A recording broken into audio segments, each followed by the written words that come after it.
अस्सलाम वालेकुम रहमतुल्लाहि वबरकातुहू। 27 अगस्त 2026 अलमदनी टूर एंड ट्रैवल की तरफ से रात का खाना मदीना अल मुनव्वरा में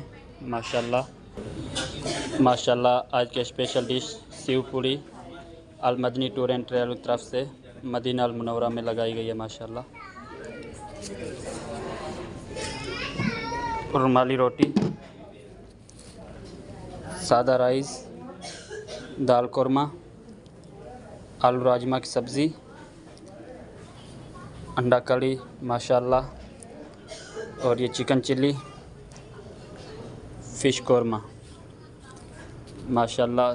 फ्रूट, अचार, पानी, सलाद, लीमू, पुदीना माशाल्लाह, नली पापड़, चाय, कॉफ़ी, पानी, mango juice. Almadani tour and travel की तरफ से रात का खाना लगा है मदीना मुनव्वरा में। फ़िश फ्राई माशाल्लाह।